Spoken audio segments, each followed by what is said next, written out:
Hello, it's Duck07 with another John list.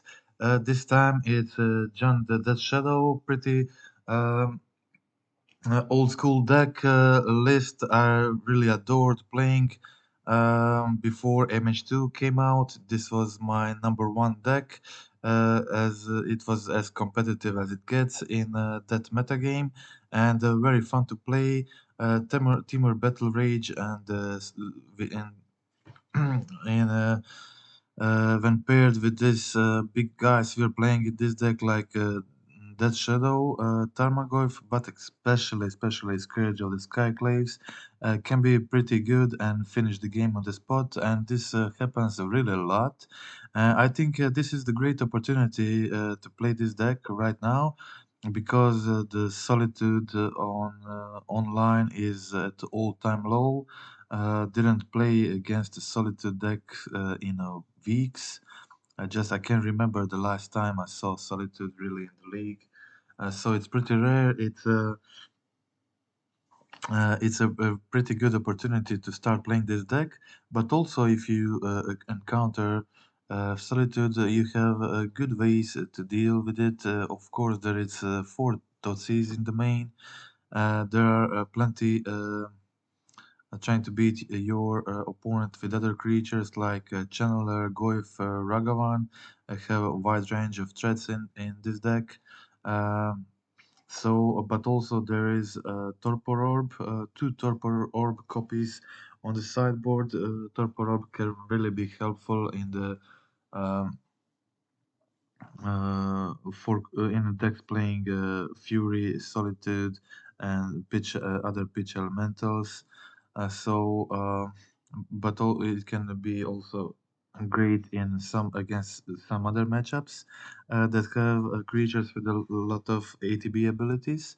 Other than that, we are playing some typical stuff on the sideboard like Graveyard Hate, one Spell Bomb, one Hearse. I like the split more than playing the two of the same. But also in this version, I'm playing Surgical Extraction. I really like this one-off Surgical Extraction. Uh, wanted to play it in other builds too, but in Saga a build from my last video, because of the Saga, I didn't have enough room for the Surgical Extraction because I had a third graveyard piece in the main board. Okay, other than that, playing one-off engineered explosives, it's kind of packed on the sideboard. I really wanted to include a third Teamer Battle Rage on the sideboard. It's just so good in some matchups that I really want a third one to be as aggressive as possible on the play, and it fills the slot of Underworld Breach when you're expecting to, when you really want to play a shorter game. Then you will just, of course, Breach can be used differently in this deck because we're playing a mutagenic growth, and if you have mutagenic growth in your graveyard, you can be really aggressive with this Breach. Try to play it with just 2 or 3 mana on the field and use the mutagenics aggressively to just try to get damage through. And yeah, so this version is a lot more aggressive. These mutagenic growths are really that good. At the moment, it's very good card to have in your deck. All of the decks are playing Unholy Heats and Lightning Bolt. Just being able to protect or even get the Delirium at its speed is so good. And it's just served me pretty well. It's also good with if you have a team or battle rage. In the main board, you can pump your creature, give it trample, and give it double strike. It can lead to instant wins in a lot of situations.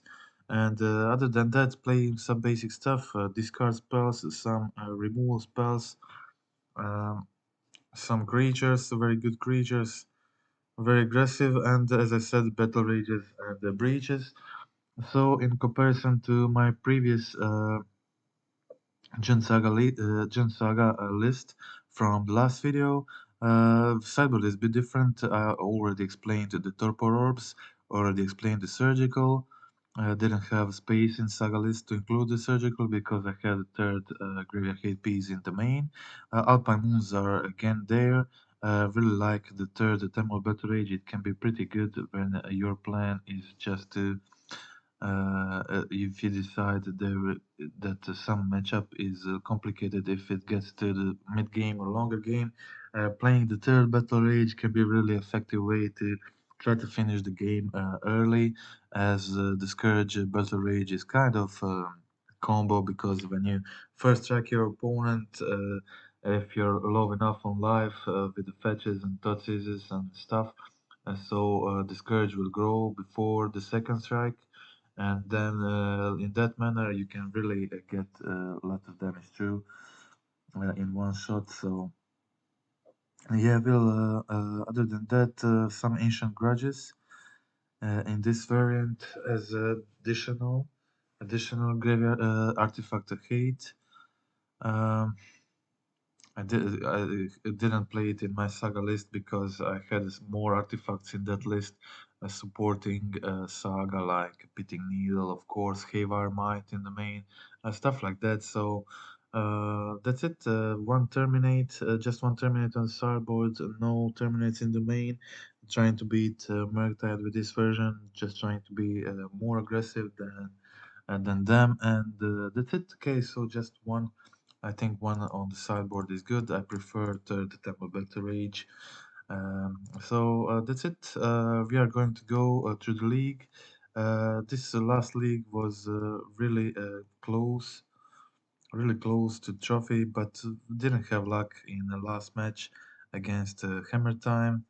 Hammer Time should be pretty decent matchup for me, but I just didn't have no didn't have any good draws. Okay, just trying to enlarge this window. Okay, this is it. This was match one. Starting first with Ragavan on turn one with the Mishra's Bubble. Um, Hoping to connect here and try to play Discourage. It was the blue-white humans with the Sanctum Prelate. I severely wanted to trade here because I had another Ragavan in hand. Then, if needed, I have the Battle Rage for the next turn. But my opponent decides to let damage through. I played their creature from the top of their deck. They were able to start attacking, cast the Talia's Lieutenant. Um, but I also had a decent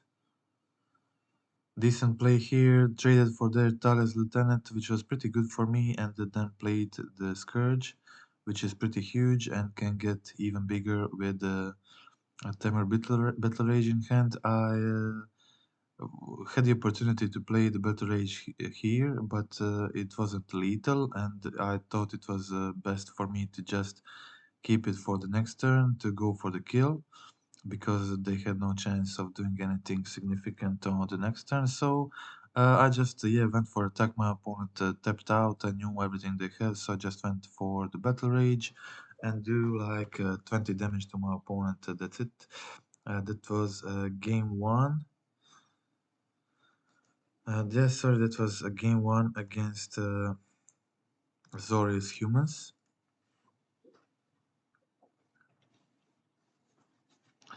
Okay, on the draw, kind of mediocre hand.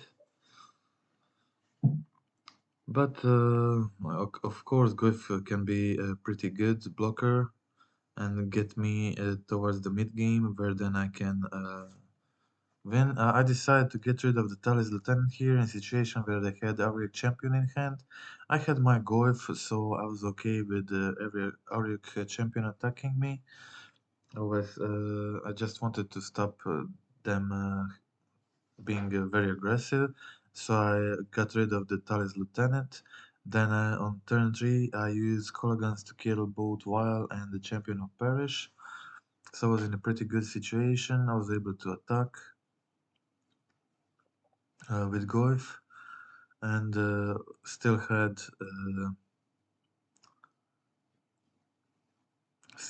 two Death Shadows in hand. I gained them life, but also attacking with large creatures, so I'm kind of fine. My opponent put another Auriok into hand, and I put myself to 3 life with the Totsis, terminate their creature, and have exactly a lethal, even with the Auriok on the field. So that was it. Okay, that was game two. Okay, so match two. Match two again playing first. Uh, I had to keep the hand without the black mana, but it was okay. I had the Ragavan, had a turn 2 channeler Bolt, so I had like multiple looks on the top of my library. Unfortunately, they had 2 dead guns. I don't think they play much of these dead guns, maybe 2 or 3. Some play 4 of them. But yeah, had a Goif here. Goif is pretty good. I will draw into another one against, of course, this is the Rhinos. Had 2 Goifs which are pretty good, but still no black mana. And they got first footfalls on the field, second one on suspend, waiting to come into play. So I'm in the game at the moment, not doing great, but not doing that bad either. Still no land from the top, so can find black swords, and not being able to play my shadow. So I just block everything here. They did additional 2 damage on one of my goals, and unfortunately, not being able to cast these dead shadows meant I won't be able to block these creatures next turn. So that was it. The lethal attack. I went through 14 cards and never find a third land. That's kind of unlucky, but it's okay. I won the next 2 games.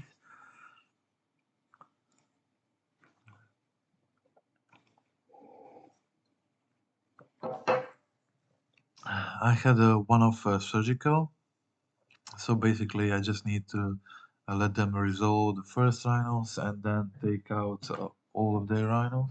I'm okay dealing with 1 rhinos with this deck. I have my Tarmogoyfs, which will quickly grow faster, so I'll be able to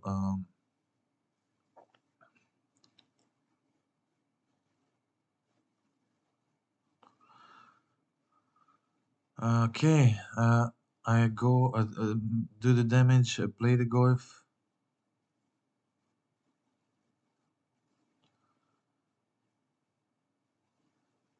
My opponent has the Fire Ice, but it's okay with the Goif on the field, and I had Goif on the field and Surgical in hand. So my plan was to let them resolve, as I said, 1 rhinos, then take out all of their rhinos. So this was their hand at the moment. Sorry, none of this was in the hand. Okay, so I surgical now. Everything. Okay, they played the Shardless. I had played another Shadow. Drew into a second Shadow. They were just a 3/3 for now, but they can kill it with a dead gone, so I'm good. I'm good. Uh, they play another Shardless, of course. So, but no Rhinos for them. I had my fetch, so I was in an okay situation. My shadows can be 6/6, so they can't really attack. Also, drawing the scourge is so good in this matchup. They can't burn it. It's a 10/10. They can't gain life. They can't do anything against it really. So I didn't want to crack my fetch. I just played my scourge multiple times. They bounce it, but then they put it on top of my library. And then I replayed for the third time.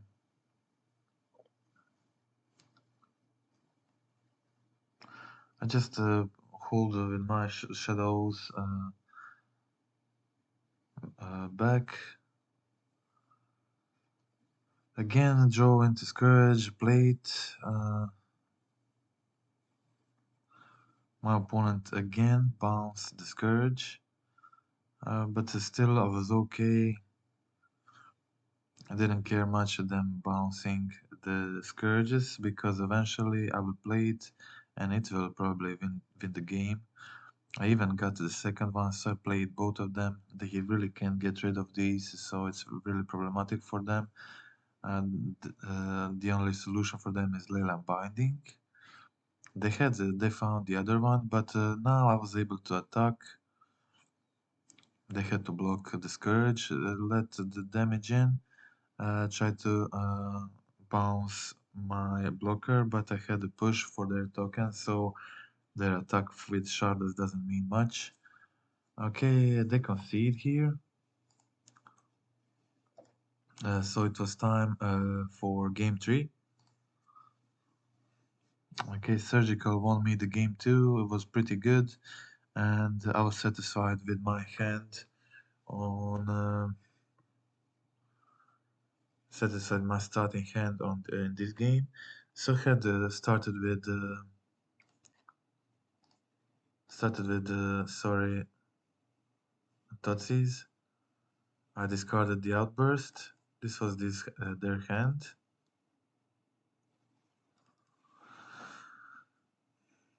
They of course go for the tap. I didn't care much because my plan was to go Totsis again.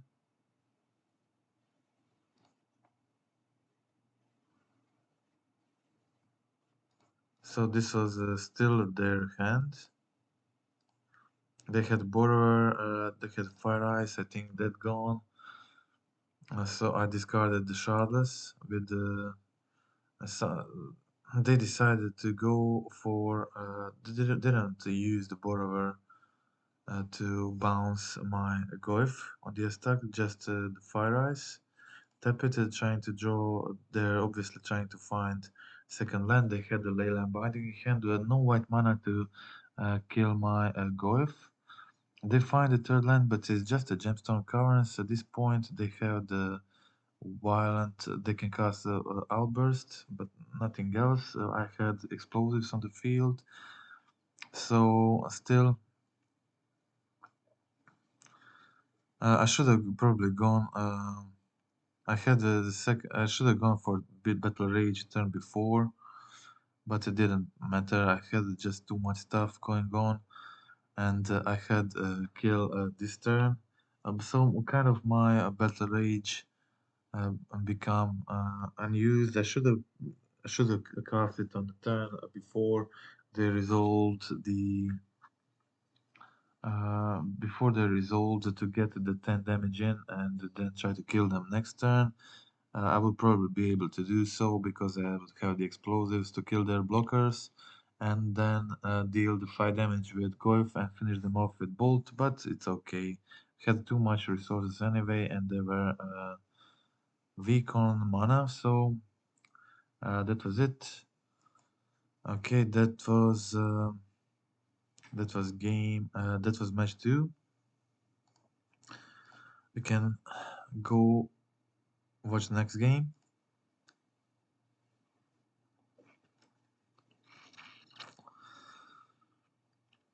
Okay, so kept a one lander. I think this is okay, especially when you're starting with Dragon's Rage Channeler, Mishra's Bubble into Mutagenic Growth. So I had a very aggressive hand with all the one drops. So I had Mutagenic Growth to protect myself against Ragavan and do the another surveyor trigger. Also, so I went for the bolt on Ragavan and kept the second. Ditched the channeler into graveyard to get the Lyrium, but to find the third channeler. My opponent was already on 11 and they had difficulties addressing this channeler, which was doing them a lot of problems, especially This I think maybe this mutagenic growth in hand was also a problem for them. They played this before, so they knew had a double bolt and mutagenic growth. So that was it. I had lethal for the next turn, so that was it. Okay, so quick win against with two channelers, early delirium, and having just one hand with one mana spells. So on the game two, I got my Veil of Summer. I also got third land, which enables the green mana for me. So I decided to start with Ragavan with basic mountain. Next turn, I can easily play both Channeler, Ragavan, whatever, and hold the wheel, play the Tutsis, play the Channeler, get the Surveil. I suspected them having the Blood Moon. I always suspect this when I see the two swamps. So I played the Tutsis, discarded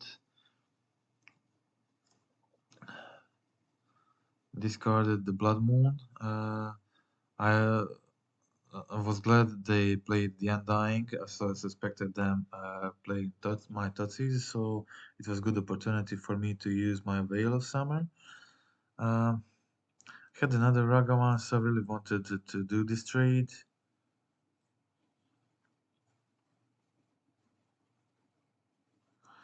They were tapped out, so I wanted to use it and also use their Undying spell, but I really wanted to kill this Doughty before doing anything else. It's really important to get rid of him. Play my Goef as a great Ragavan, as a blocker for Ragavan in this situation. And my opponent is just on one card at this point. Not don't have anything. I just build the Ragavan and they concede. Okay, so that's it. And that was my Rugdus Cam opponent. Let's watch the next game. Okay, so starting with double Tutsis, double Ragavan, and mutagenic growth. My opponent also had the Ragavan. You will see just how good this mutagenic growth is. So they go for the heat. A lot of really huge number of decks play heat. And I save my Ragavan and I'm able to trade for their Ragavan. And it's so good because I have a second one. Drawing into Underworld Breach feels very important. I decided to go for the Tatsis on this turn. I think it was the most important. I suspected the Shredder from their hand. I really I didn't care about iteration that much. I didn't want them to play the Shredder because I had a Bolt on top of deck, and I expected them to play iteration into one drop, which worked perfectly with my Bolt. So I was able to go for another Tutsis and discarded the second iteration, so they're left with the counterspell Consider. They go for Consider, find land, save the counterspell for my turn, but it was good for me. I really wanted to resolve the channeler, didn't care about Ragavan that much, so I used Ragavan as a bait to play my channeler. It's also much better with Breach in hand to have two channelers. So just my plan was to go for the bold phase, then mutagenic. But my opponent has the spell snare. But I find the second breach on top of my deck. I also attack my opponent. Leave them on 4 life, play my second breach, which then wins me the game. My opponent didn't have a solution for that. So it was quick game one. Okay, so game two. I keep one lander. It's not ideal, obviously, but I'm playing on the draw, so have a high chance on drawing into something. Also, having a huge number of one drops can be helpful. I had two Ragavans, Heat, Channeler, So a lot of stuff going on.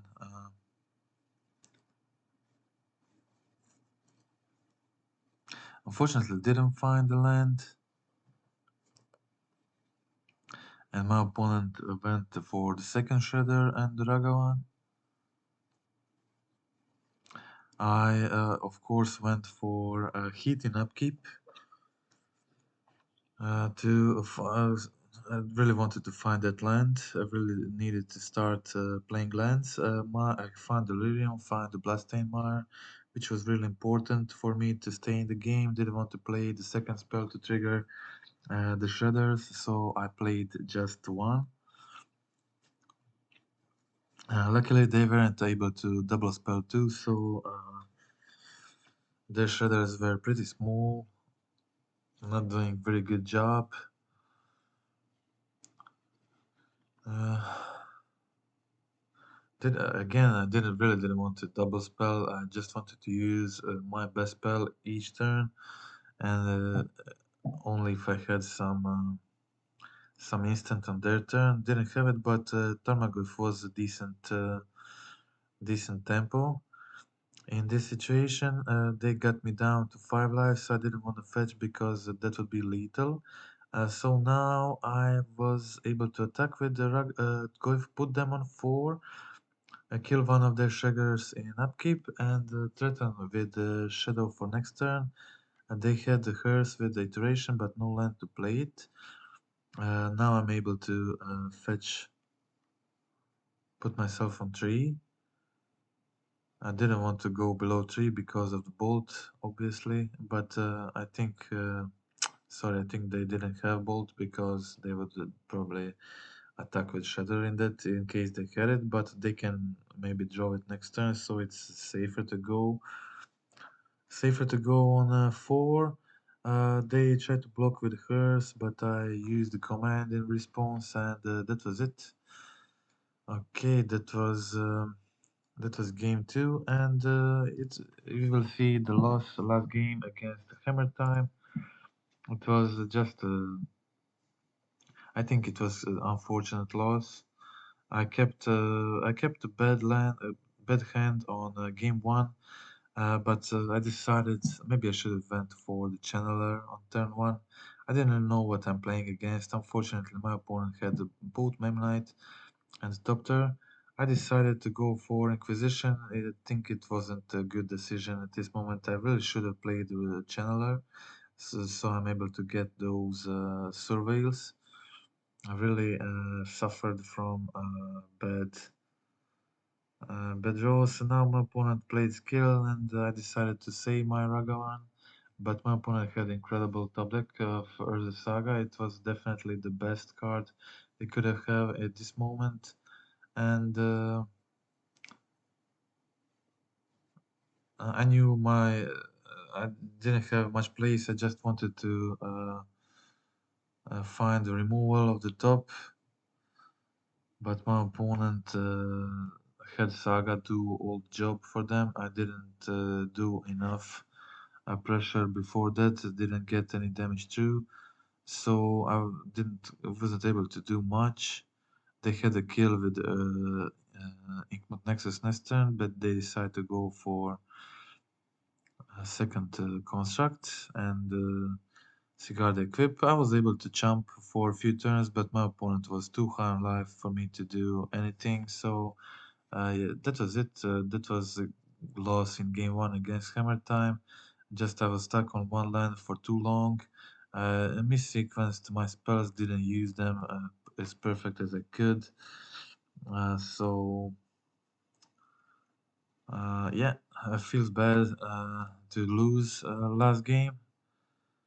The trophy game, especially against matchup, which should be pretty good for Junt. As you can see, I just had to mulligan to 5 in game 3. I still had a decent hand, Totsis terminate, but playing first, you really want to have some threat, stick it early, and then like Channeler, Goif, something like that. So unfortunately, would mulligan to 5, didn't have it. I went for Totsis on their turn. I decided it's best to take out the Mystic and not March because I can wait for them to play the Urza Saga and then play the Alpine Moon to avoid it being destroyed by the March. So my opponent played the Urza Saga. It was fine. I just they played the second Mem Knight. It was cool. No problem. I was able to kill the Saga on my turn, which was really important at the moment. Also found the channeler, which was also important for this game. I bent the Tarmogoyf. I think this was a mistake. I should have kept the Tarmogoyf. I really should have kept the Tarmogoyf. Tarmogoyf would have probably forced them to larger Tarmogoyf attacking would force them to crack the relic earlier. So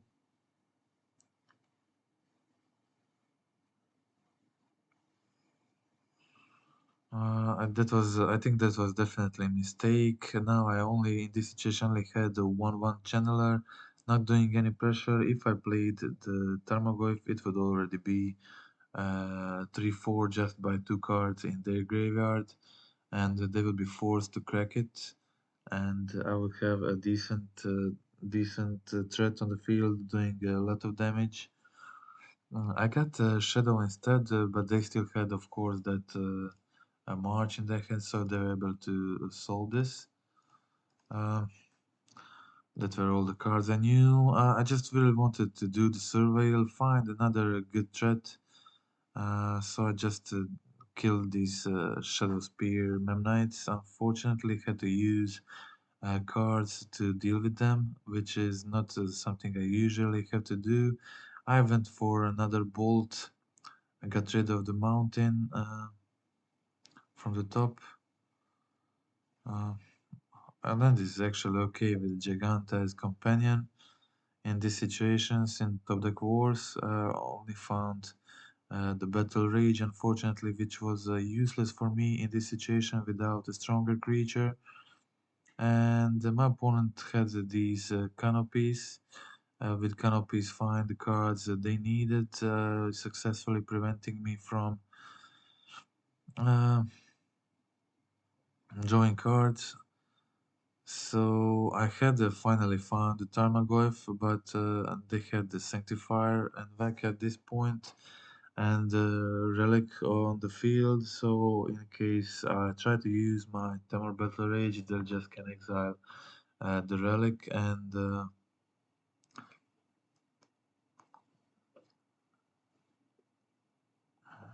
okay, they exiled, finally exiled, doing the exile. So, but now Sanctifier and Vec really problematic. Again, doing this cry, but they had the blacksmith skill, unfortunately, which was very good for them.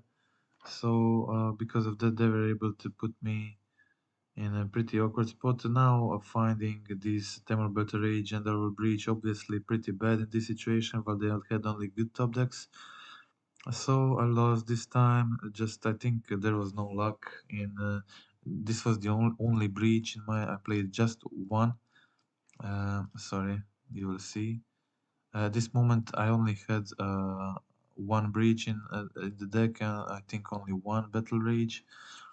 So it was unfortunate drawing into those in this situation when I don't have a big creature on the field, no scourge for me, no shadow, so they were kind of useless. With one shadow, this would obviously be great.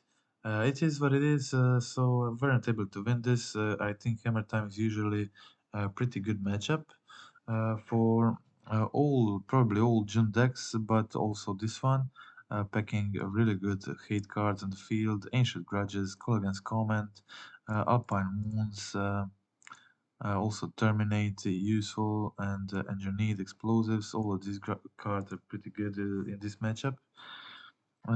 So that's it. That's the entire league. This is Scourge is a very creature very dear to me. I'm so sad when they printed the Solitude, and I thought the deck is definitely dead. But Solitude is at all-time low right now. The amount of being played currently on MTGO, so I think that it's a perfect time to pick this deck up again. And but also you will discover that having some few good sideboard cards and good made main can enable you to fight even through the Solitude if needed. You can never fight the top decks, but deck is pretty quick. It can combo finish with his Courage, Temor Battle Rage. Has a lot of ways to kill opponent early. Also has the Breach plan, which can outvalue any player, any opponent with a few channelers on the field.